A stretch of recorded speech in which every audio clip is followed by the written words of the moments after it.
Bonjour, bonjour et bienvenue chez moi. Comme hier, je vous partage un petit message, d'un archange sur le tirage journalier. C'est l'archange Sandolfo aujourd'hui qui est venu au niveau de la coupe et qui nous dit: «J'ai entendu ton appel au secours, ta prière va bientôt être exaucée». L'autre carte de la coupe, c'est paix. Qu'importe où tu es ou ce que tu fais, la paix intérieure est toujours possible. Il suffit d'un subtil changement en conscience, pense à l'amour et la paix viendra. Et notre carte du jour, c'est fais-le maintenant. Ne remets plus ce que tu dois faire à plus tard. Sois courageux. Écoute ton intuition. C'est la voix qui garde ton âme. Donc voilà, c'est des petits messages d'encouragement. On est tous obligés de suivre le confinement, bien que certains ont tendance un peu à banaliser ces règles.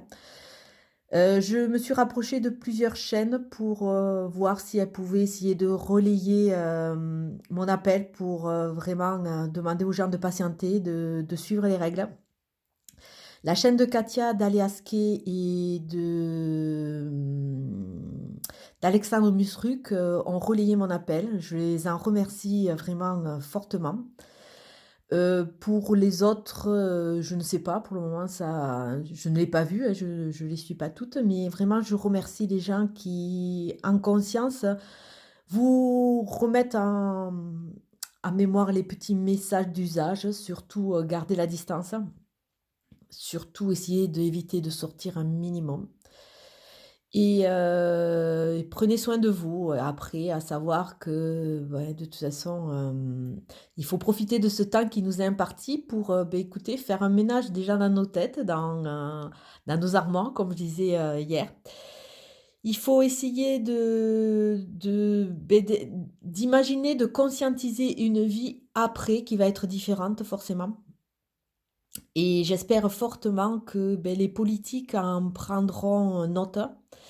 Parce que bon, ce système, je le dis, je le redis, ce système pour moi est révolu, donc on va passer sur autre chose. Et c'est vrai qu'on s'aperçoit que, en Chine, qui est un pouvoir, enfin qui enfin, comment dire? Que les Chinois ont une autre façon de penser et de faire. C'est vrai qu'ils ont respecté le confinement. Bon, peut-être que ça leur a été un peu imposé un peu par force, hein. Et c'est vrai qu'ils ont réussi à endiguer l'épidémie assez vite. L'Italie qui, elle, n'a pas pris les mesures très vite, hein, en fermant au bout d'un certain temps certaines régions, mais en laissant les transports en commun et toujours dépassé, puisqu'elle a dépassé en nombre de morts, le cas des Chinois. Et j'espère que la France va prendre des mesures justes, hein, parce qu'il faut penser que ça va quand même durer dans la longueur. Et donc bon, il faut prendre patience, il faut laisser les choses se faire. Et c'est vrai qu'on voit que, ne serait-ce qu'en Italie, la nature et la pollution diminuent et la nature reprend ses droits puisque, on voit que Venise, les eaux de Venise sont beaucoup moins, polluées. On voit que, au niveau de Cagliari, il y a les dauphins qui reviennent.